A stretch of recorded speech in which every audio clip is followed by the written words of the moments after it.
Kita mulai ya Bu ya. Bismillahirrahmanirrahim. Assalamualaikum warahmatullahi wabarakatuh. Ibu, Waalaikumsalam warahmatullahi wabarakatuh. Anda dan seluruh partisipan yang sudah hadir pada kesempatan sore hari ini. Alhamdulillah, dengan izin Allah kita masih diberikan nikmat sehat untuk kembali belajar bersama di room ini. Pada kesempatan sore hari ini, presenter kita adalah Raffi Prasetyo dari SMA Negeri 3 Depok dan akan dimoderasi oleh Ria Lupita Garini dari SMA Negeri 4 Bogor. Presentasi pada sore hari ini temanya adalah how to manage your privacy correctly. Mudah-mudahan nanti ilmu yang kita dapatkan pada sore hari ini dapat bermanfaat untuk kita semua. Untuk mempersingkat waktu, saya silahkan kepada moderator Ibu Ria Lupita Garini untuk memandu pada sore hari ini. Disilahkan. Demikian sebagai pengantar dari saya. Assalamualaikum warahmatullahi wabarakatuh. Waalaikumsalam warahmatullahi wabarakatuh. Terima kasih Bu Rahmawati sudah memberikan kesempatan saya untuk memadu acara hari ini. Assalamualaikum warahmatullahi wabarakatuh. Perkenalkan, nama saya Ria Lupita Garini. Saya dari SMAN Negeri 4 Bogor. Di sini saya akan menjadi moderator dan mendampingi presenter kami, yaitu Ananda Raffi Prasetyo Rusliawan. Sebelum memulai materi yang akan disampaikan Raffi, saya akan memberitahu dulu biodata dari Raffi sendiri. Nama Ananda Raffi Prasetyo Rusliawan, lahir di Depok pada tanggal 3 Mei 2005. Sekarang bersekolah di SMAN 3 Depok. Itu adalah biodata dari presenter kami. Untuk para hadirin yang ingin menanyakan pertanyaan nanti setelah selesainya materi yang disampaikan oleh Raffi, diperbolehkan menanyakan melalui chat atau membuka voice seperti itu. Tidak berlama lagi, kita mulai saja. Saya akan berikan ke presenter kami untuk memaparkan materinya, yaitu kalau di Indonesia kan berarti judulnya adalah bagaimana mengelola prioritas Anda dengan benar. Ini khususnya untuk kalangan guru dan siswa ya, Raffi? Seperti itu. Untuk itu saya persilakan Raffi untuk memulai materinya. Aku izin share screen ya. Ya, silakan.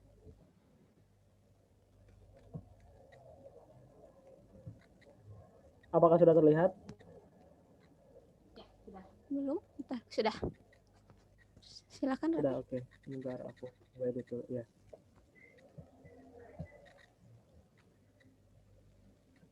Oke.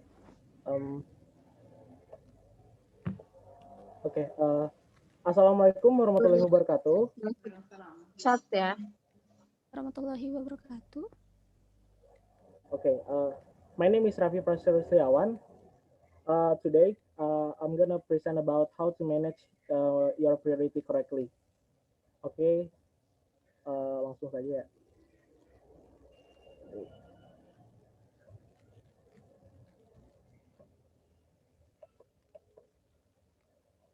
My name is Raffi Prasetyo Rusliawan. I am a student at SMAN 3 Depok. So, guys, how was your day? Are you happy? I hope you are guys happy now and enjoy my presentation. Okay, let's start to the next slide. The quote of the day is, the decision you make are a choice of values that reflect your life in every way. It is the quote by Alice Waters. Okay, this is the topic. The topic is priority management. What is priority management? Priority management is almost like the management of time, but that priority it is an action, not just concept. And the hard thing is doing the priority. Sometimes people, it's hard to do the priority and to focus about the concept until the people still forget about the priority and to the job or the task can this to do. Okay, next. this is the big concept of priority management. The ability to determine those choice does not come naturally, but by the process and condition that enable us. At present, we are training ourselves to manage the available to manage priorities and develop meaningful values in our life. For it is not what we accomplish, but what we become that's more important. It's not about time management, it is priority management. Most people still take priority stuff for granted. It's true, right? Okay, this is I want to share to you one of picture that I do in my priority. This is my activity in school. It's my extracurricular English club. Uh, Me and my friend make a Zoom to discuss about material in English. This is the picture. To be honest, after you doing the priority that you choose, you feel better and your notice is reduced. So, how do I manage that priority? I don't know. What is it? Tell us. Okay. The first is use your notebook or your phone. First, make a priority quadrant scale. The second is make a to-do list. And the third, make a quotes. The quotes can you make it is about to motivate ourselves to enjoy the job or the task. Our process is easy. The first is spirit, do it, and finish. Come on, you can do it, guys. By the way, what is benefit from I manage my priority? Okay, here's what you got to management the priority. The first, to get yourself focused. The second, to make create faster leisure time. The third, to reduce the task of the job. And the last, helps an evaluation process of the work of an individual or an organization. By the way, the priority management is not all about individual, but it can be an organization. Like you be the host in event, you should bring the event from the beginning until the end, and you can make an audience to happy and enjoy the event like this. Okay, hey, look at yourself. Are you still lazy and procrastinating? If yes, you need to start changing your habits. If no, increase continue. And if yes, you should more try to be a better man and to enjoy about uh, about tasks that can you do in our time. Like in Monday, I do the homework from my school. In second day, I do the homework from my course. And the third day, I'm gonna to the mall to refreshing my brain because if it's too hard to study, it is dangerous for me because uh, sometimes I felt bored or sad to more study, and I wanted to enjoy my holiday to refresh my brain, and in the next day I'm gonna start the new day to learn or do my task or job. Okay, this is my tablet project. I want to share you one of my resolution in this year's. My resolution in this year's it's happy. What is mean? I think happy is the hard thing to enjoy your life. And some wait. And sometimes in real life, you should make happy more than sad because uh, the banderol of your life is heavy than you're happy. I want to give happy more to in this year because uh, I felt in the first month I think I have a many homework and many activities in school. Not only in school, I mean the activities in course or in home, like anything else. I'm gonna do um, to finish my activity and priority. Okay, maybe this explain is more to bahasa, like lebih mengerti lagi. Nanti aku lebih jelaskan. Thanks. Any question? Have you enjoyed about my presentation? And that's my presentation is good for you. Give me the reaction of you in the reaction column in Zoom below. Oke, selanjutnya aku bakal jelasin versi Indonesianya.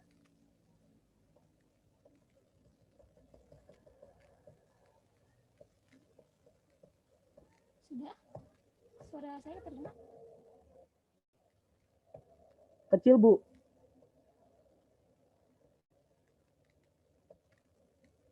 Silakan diulas dalam bahasa Indonesia sedikit intinya apa. Oke, Bu, siap.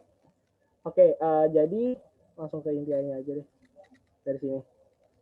Jadi sini aku masukin kata-kata motivasi gitu dari yang aku dapat dari internet.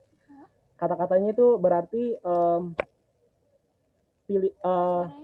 pilihan yang kamu pilih itu menentukan nilai-nilai yang bermakna dalam hidup kamu. Jadi misalkan contoh kamu memilih untuk mengerjakan tugas A terlebih dahulu, lalu kamu melakukan tugas B. Jadi kamu merasa tugas A itu lebih simpel daripada tugas B. Jadi berusaha mungkin mencari tugas yang simpel agar tugas berikutnya menjadi gampang gitu. Jadi maksud dari quotes itu seperti itu. Selanjutnya pengertian dari manajemen prioritas. Manajemen prioritas itu hampir mirip sama manajemen waktu, tapi bedanya di prioritas itu berupa aksinya, berupa tindakannya, bukan hanya konsepnya. Kan kebanyakan orang selalu mikir di waktunya tuh, oh gue harus bagaimana ya biar pembagian waktu untuk mengerjakan ini dan ini bisa sama. Tapi mereka lupa sama mengerjakannya, sama aksinya. Mereka terlalu terpacu sama konsepnya sampai mereka lupa dan akhirnya semua tugas-tugasnya menjadi tidak dikerjain, menjadi terbengkalai seperti itu. Dan hal terberat dan tersusah dari prioritas itu mengerjakannya. Memikirkannya sebenarnya gampang. Kita lagi bengong aja pasti bisa kepikiran kan mau ngerjain apa. Tapi yang susah tuh buktinya, bukan kata-katanya doang seperti itu. Selanjutnya ini konsep besar dari manajemen prioritas. Jadi konsep besar di manajemen prioritas adalah kemampuan untuk menentukan pilihan-pilihan itu tidak terjadi dengan sendirinya, tetapi oleh proses dan kondisi-kondisi yang mengasah diri kita sendiri. Saat ini, bukan sekedar kita melatih diri untuk mengelola waktu yang tersedia, namun mengelola prioritas dan mengembangkan nilai-nilai yang bermakna dalam hidup kita. Karena bukan apa yang kita capai, tetapi apa yang kita wariskan itu yang terpenting. Ini semua bukan soal pengelolaan waktu, tetapi pengelolaan prioritas. Next, kebanyakan orang masih saja menyepelekan tentang prioritas. Itu benar gak sih? Kalau menurut aku sih benar, karena dari lingkungan sekitar aku sering menemuin mereka tuh lebih fokus sama konsepnya. Mereka mikirin banyak konsep tapi nggak mau ngelakuin. Kebanyakan sih gitu aku nemuinnya. Nah, ini salah satu kegiatan dari prioritas yang aku lakuin. Salah satunya ini aku ikut ekskul English Club di SMA Negeri 3 Depok, dan ini sedang diskusi materi tentang English.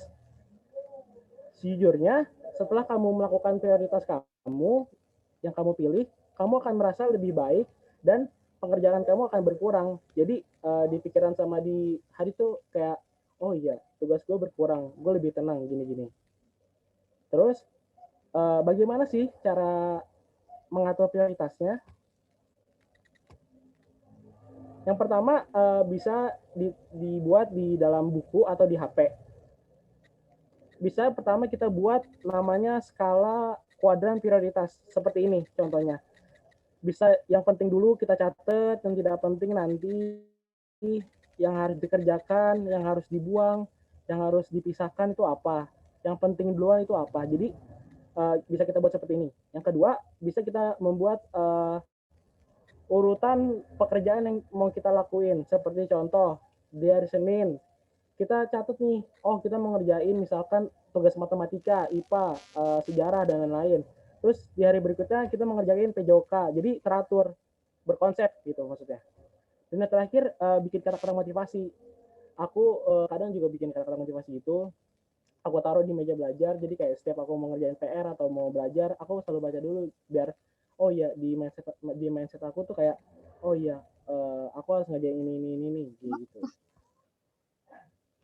Selanjutnya prosesnya itu mudah.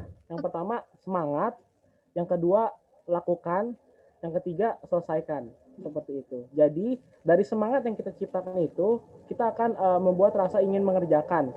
Setelah mengerjakan, kita akan menyelesaikan tugas tersebut dan kita merasa senang dan happy kalau tugasnya sudah selesai. Seperti itu. Di sini aku bikin kata-kata biar kita semua tuh sadar apa artinya prioritas itu sebenarnya, bukan hanya waktu. Jadi kayak gitu. Di sini aku tuliskan come on you can do it biar kita semua lebih termotivasi. Selanjutnya, apa sih manfaat dari mengatur prioritas?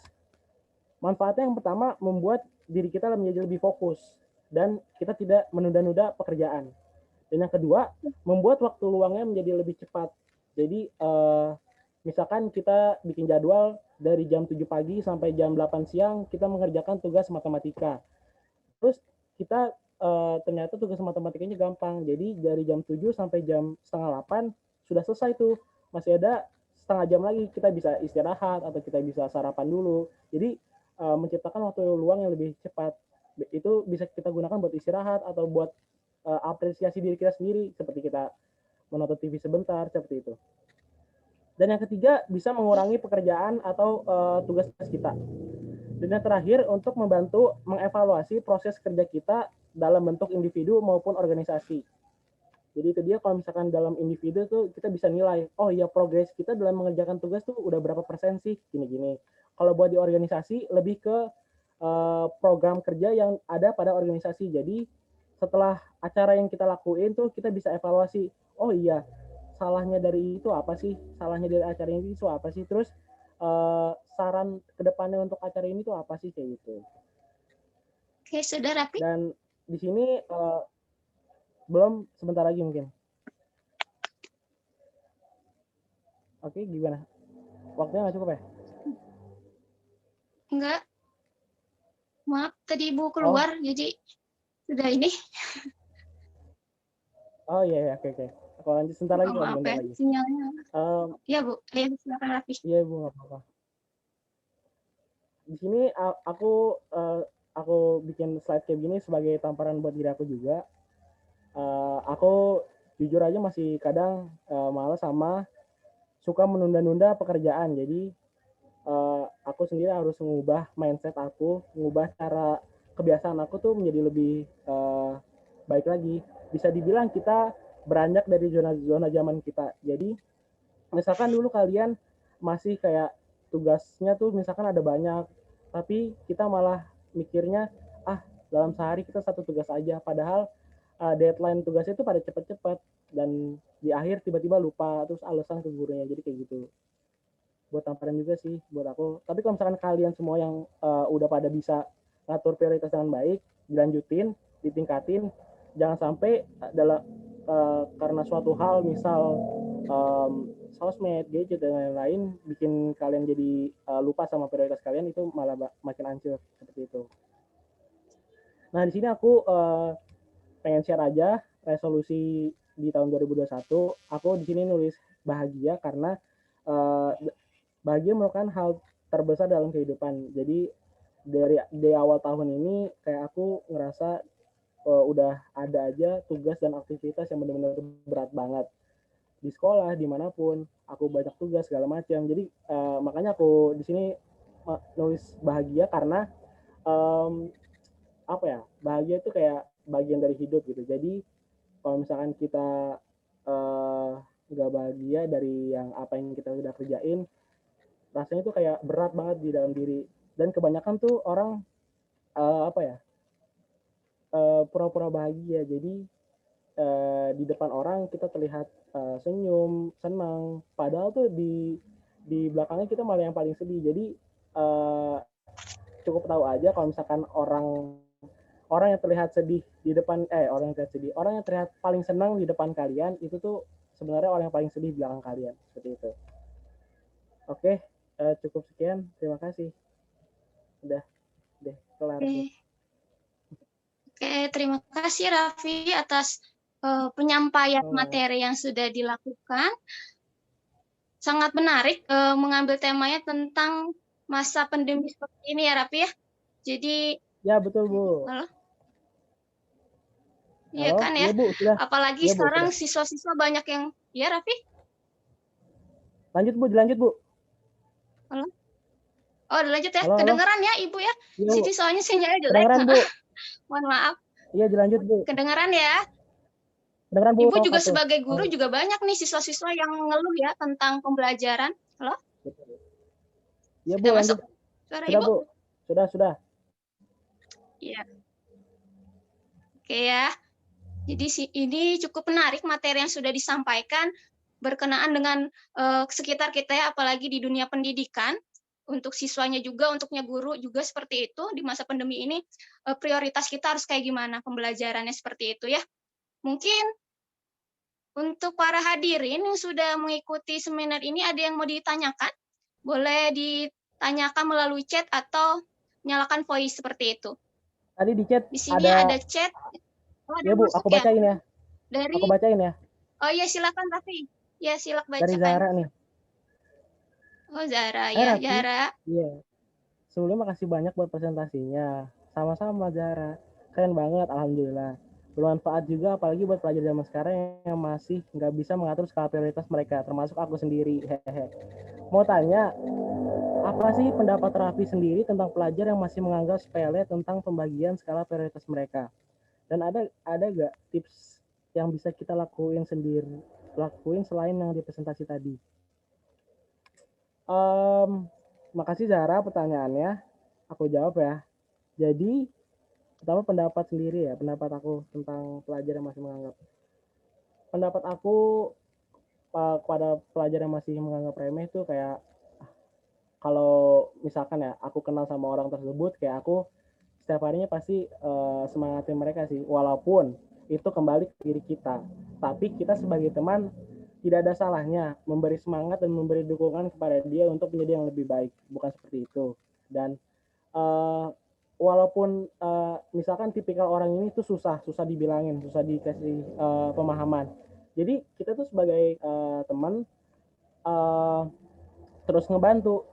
Soalnya kita tuh jadi teman bukan hanya baik aja, tapi bermanfaat juga buat teman kita. Maksudnya bermanfaat tuh kayak kita ngebantu apa yang kita punya untuk teman kita yang nggak bisa. Jadi kayak gitu pendapat aku. Lebih ke terus ngasih motivasi dan dukungan kepada orang tersebut. Dan yang berikutnya tips ya. Tadi ada tips-tips mengatur tipsnya sih selain yang tadi di presentasi, ada juga kembali ke ini apa sih namanya, kita pertama sebelum ngelakuin itu semua, yang pertama pastinya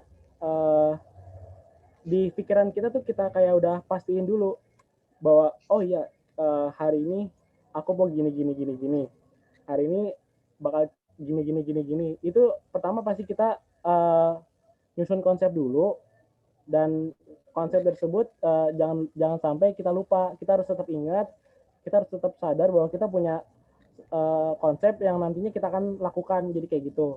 Selain dari yang apa, dari pikiran itu kita bisa lakukan seperti tadi, membuat yang skala prioritas itu. Terus yang paling utama sih masalah motivasi, kata-kata quotes. Jadi apa ya, aku sendiri ya yang ngalamin, dari aku buat quotes itu, kata-kata motivasi itu, kayak selain yang tadi udah aku konsepin di pikiran aku kayak lebih sadar sama lebih apa ya namanya, pengen pengen pengen kerja gitu, pengen ngerjain gitu. Jadi kayak semangat itu kayak nggak hilang-hilang, semangat itu kayak membara banget gitu abis bikin quotes gitu.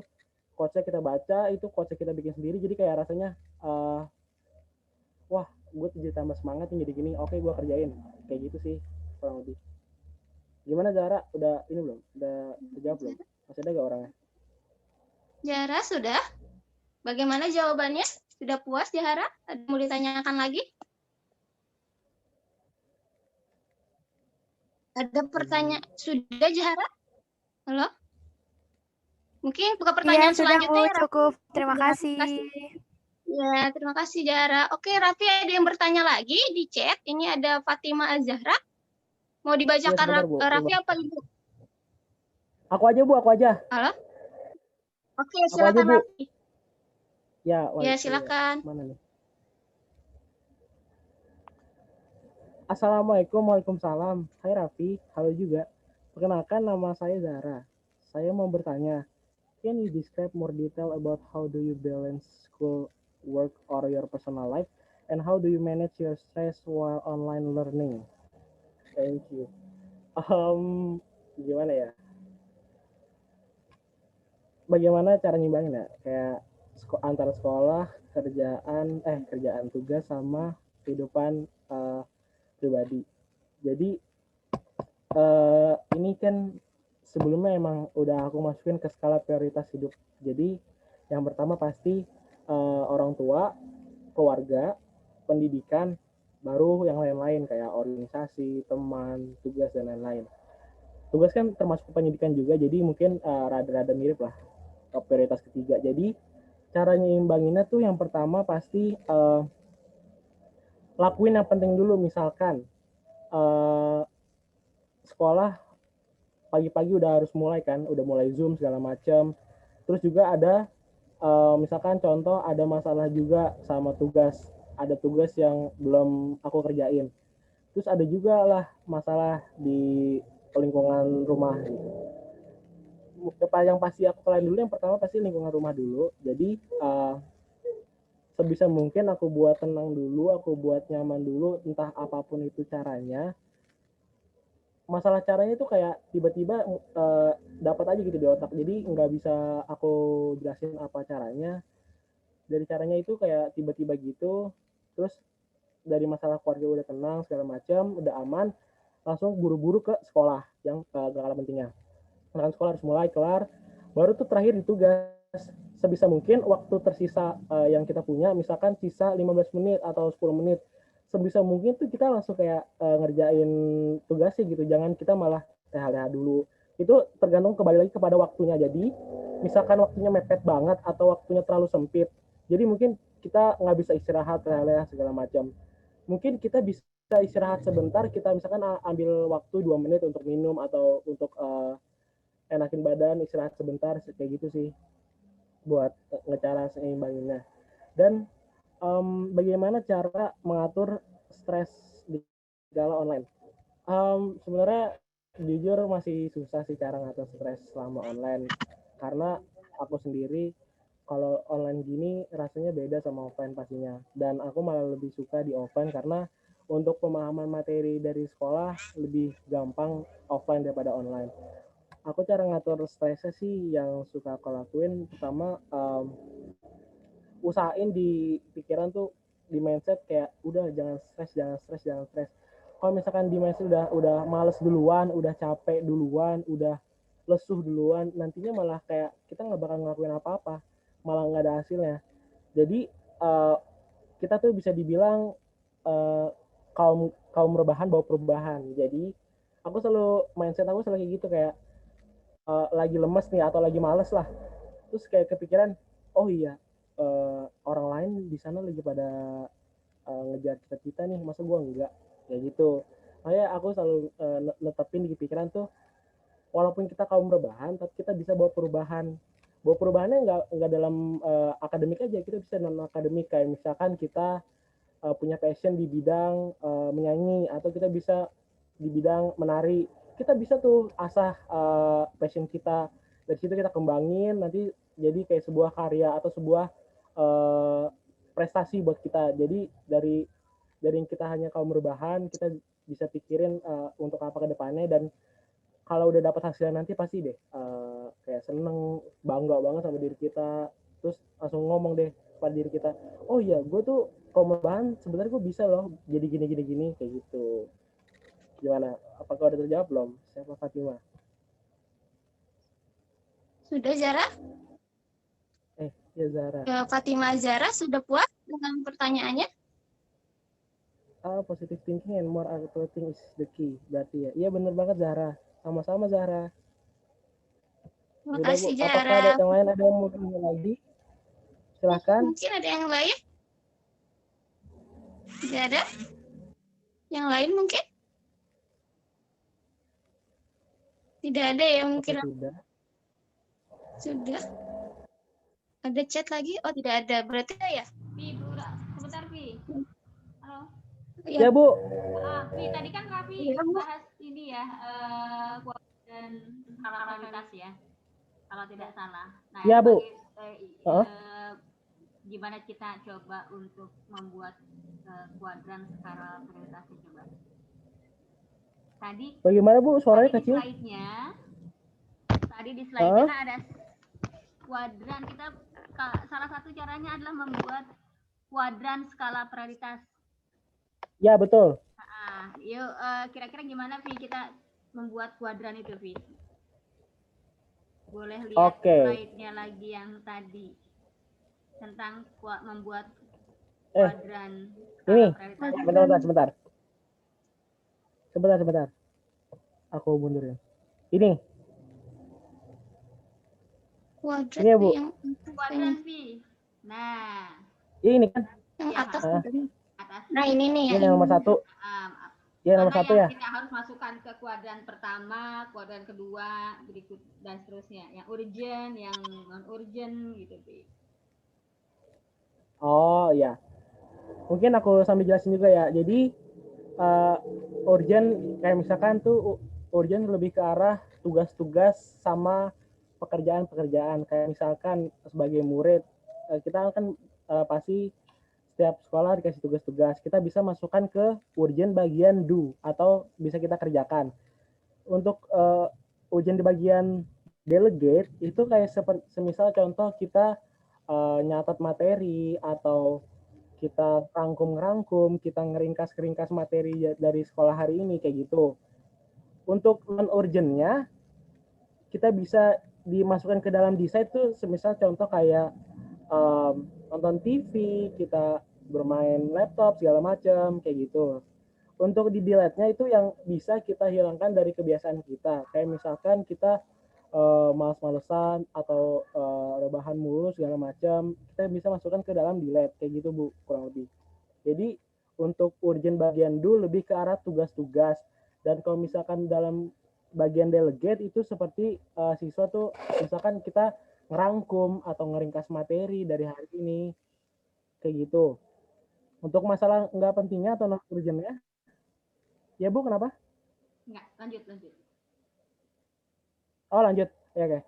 Kalau bagian non urgent, bagian decide-nya itu yang bisa kita kurangi, yang kita hilangin, kita kurangi itu kayak misalkan menonton TV, bermain game atau bermain apa gitu. Untuk bagian delete-nya itu yang bisa kita hilangkan dari kebiasaan, kayak misalkan contoh kita menunda-nunda, kita malas-malesan, rebahan terus segala macam. Kurang lebih kayak gitu, Bu. Oke. Itu sebaiknya kita buatnya harian atau mingguan? Bagaimana, Vi? Aku biasanya sih buatnya mingguan. Mingguan ya. Ya, biar lebih teratur juga. Kalau misalkan harian, takutnya malah terlalu banyak tugasnya, jadi kayak nggak bisa kita catat gitu. Oke. Malah takutnya ngelunjak juga tugasnya, jadi malah nggak teratur. Oke. Terima kasih, Raffi. Sama-sama, Ibu. Cukup. Ibu boleh nanya nggak, Raffi? Boleh Bu, silakan. Bu Ria,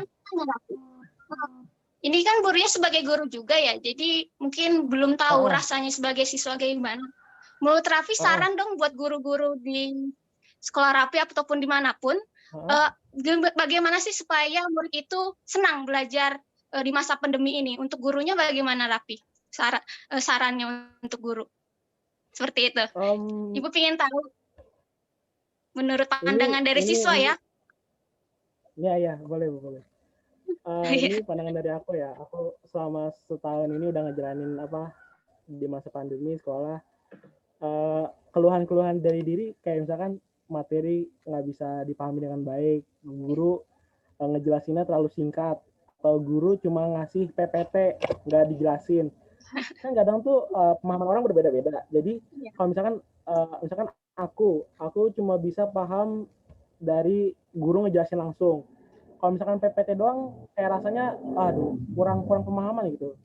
Mungkin orang lain ada yang kebalikannya, nggak bisa secara langsung tapi cuma bisa lewat PPT kayak cuma tulisan doang, kayak gurunya ngejelasin tuh nggak bisa kayak gitu sih. Terus buat sarannya aja, kalau dari aku mungkin untuk biar lebih murid itu lebih seru, konsep ngajarnya. Jadi kan misalkan jangan terlalu monoton tiap harinya atau tiap minggunya. Misalkan di minggu pertama, di hari Senin misalkan contoh kita ngajar.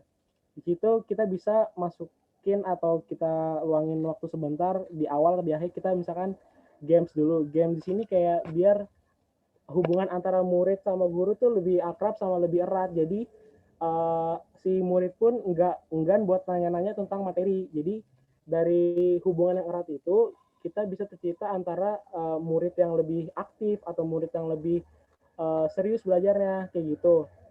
Kebanyakan tuh murid-murid sekarang mikir juga kepada gurunya, gurunya aja males ngajar, gue juga males deh belajarnya gini, kurang lebih gitu. Terus yang kedua mungkin terima kasih. Iya Bu. Terus yang kedua yang aku rasain masalah ini pembagian tugas mungkin.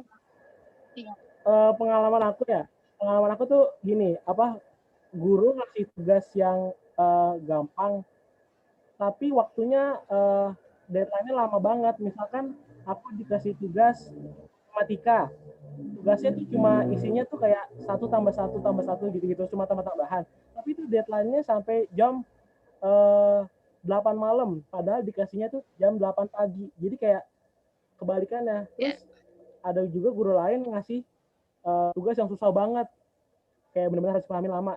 Terus tapi deadline-nya cuma sebentar, kayak misalnya sejam. Dikasih tugas jam 8, dikumpulin jam 9. Terus tugasnya ada 20 nomor kayak gitu di pembagian tugas juga sih. Jadi ngebuat siswa jadi kayak lesu, malas duluan, apa sih mikirnya gini-gini. Terus yang terakhir mungkin faktor dirinya sendirinya juga yang yang belum mau bisa dibilang belum mau buat serius sama belajar dengan lebih baik sih. Seperti itu Bu. Gitu ya, lebih ke setuju sama Raffi, setuju. Itu saran yang sangat bagus ya Raffi untuk guru-guru. Mungkin Ibu juga guru juga pasti punya kesulitan tersendiri terkendala seperti betul, itu ya. Betul. Karena untuk menyampaikan materinya juga sangat sulit karena hanya dikasih waktu setiap hari itu 1 jam, apalagi Pikon itu kan sinyal kendalanya kan banyak ya. Jadi mungkin betul banget, Bu. kendala di guru dan siswa juga itu mempengaruhi seperti itu. Terima kasih ya Raffi atas jawabannya. Sama-sama Ibu. Ada yang mau bertanya lagi? Bagaimana yang lain? Yang lainnya mau bertanya lagi? Sudah 16-19 Bu Ria. Oh, sudah ya, sudah habis ya, Bu. Oh, Mungkin sudah habis ya? Oke. itu Aku sudah habis. aku penutupan ya. Pemaparan materi Ya. dan jawaban dari Raffi. Mungkin Raffi ada kesimpulan dari pemaparan yang Raffi sampaikan untuk hari ini? Oke, siap. Kesimpulannya? Apa ya? Aku dulu deh share-nya. Oke. Iya. Kesimpulan dari materi hari ini, sebisa mungkin kita ubah diri kita menjadi lebih baik. Kebanyakan orang selalu memikirkan kepada konsep, bukan kepada tindakan. Jadi mulai esok hari kita bisa ubah konsep kita menjadi tindakan yang lebih baik, agar kita bisa meluangkan waktu yang lebih banyak untuk prioritas kita yang lainnya. Udah gitu aja sih, Bu. Oke, terima kasih Raffi. Mungkin itu penyampaian materi yang disampaikan Raffi. Semoga para hadirin yang sudah hadir di webinar ini mendapatkan ilmu yang bermanfaat, khususnya untuk guru dan siswa. Oke, terima kasih Raffi. Kita langsung kembalikan saja kepada host kami, Ibu Rahmawati, dipersilakan. Ya, baik, terima kasih Bu Ria dan Raffi. Raffi, apresiasi untuk Raffi, presentasinya keren banget. Ya, sangat Terima kasih, Bu. bermanfaat. Ya, mudah-mudahan kita bisa belajar bersama ya dari presentasi Raffi sore hari ini. Sukses terus ya Raffi. Untuk Bu Ria juga. Ya, Bu, sukses juga, Ibu. Baik, terima kasih banyak. Saya tutup untuk room ini pada kesempatan sore hari ini. Sekali lagi terima kasih banyak untuk kehadiran seluruh partisipan, terutama untuk Bu Nurma yang sudah membersamai kita. Mohon maaf atas segala kekurangan dan kesalahan. Sampai ketemu di kegiatan berikutnya. Assalamualaikum warahmatullahi wabarakatuh. Waalaikumsalam warahmatullahi wabarakatuh. Waalaikumsalam warahmatullahi wabarakatuh. Breaknya stop dulu.